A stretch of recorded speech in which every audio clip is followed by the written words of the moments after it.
Hi guys! Eto nga pala yung part 2 ng family outing namin, ngayon lang na-edit kaya late post na. Eto na nga, pagkatapos namin kumain ng almusal, nag-ihaw na si Mister ng baon namin na liempo, para ulam namin sa pananghalian. At huminto na din yung ulan dito guys pero yung hangin medyo malakas pa din, kaya medyo malamig sa pakiramdam. Habang busy si Mister sa pag-iihaw niya, ako naman tamang video lang muna. Kitang-kita na sobrang nag-e-enjoy yung dalawa namin kasamang bata sa pagsiswimming nila kasi solong-solo nila yung swimming pool. Wow! Eto na, luto na ang liempo kaya nag-lunch na din kami. At ito nga pala ang aming mga pagkain.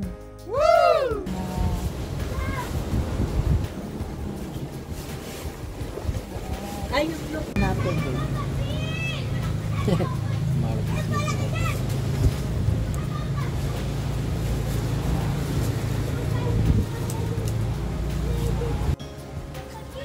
Dalawa si Marbeno. Mura na ba? Tapos may alamang. Maniba. Tapos na pala kami kumain guys ng lunch, hindi na ako nakapag-video kasi sobrang sarap ng salo-salo naming pamilya. Itong baon na mangga naman ang aming kinakain ni Mister, tapos sausawan ng alamang, ay napakasarap naman talaga. Syempre pagkatapos kumain, nagsiliguan na din kami.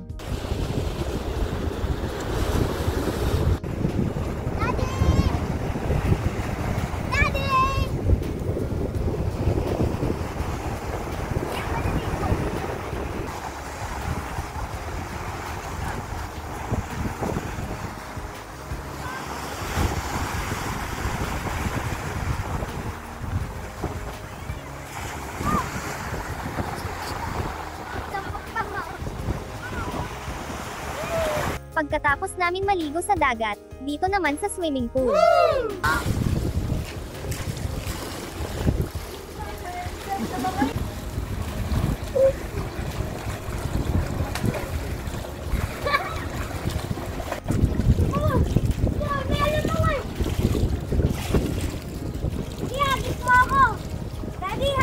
Dahil mahina tayo sa lamig, nagbanlaw na din ako.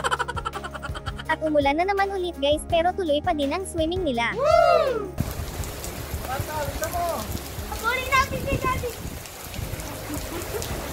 Ah.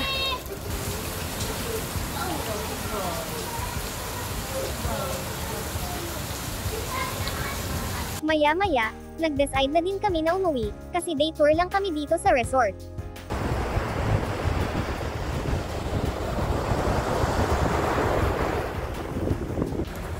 Bye-bye.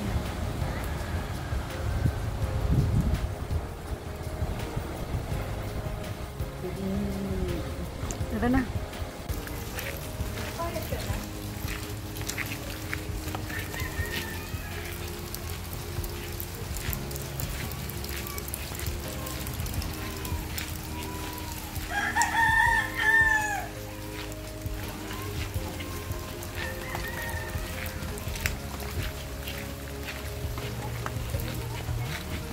Eto na nga, malungkot na ang mga kids kasi uwian na.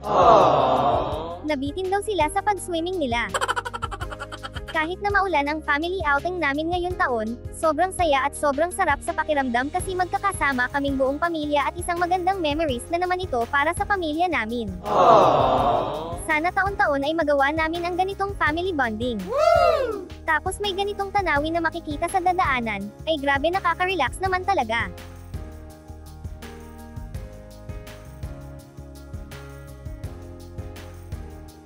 So paano guys? Hanggang dito na lang muna for today's ganap. See you on my next mini vlog. Maraming salamat po sa walang sawang panonood.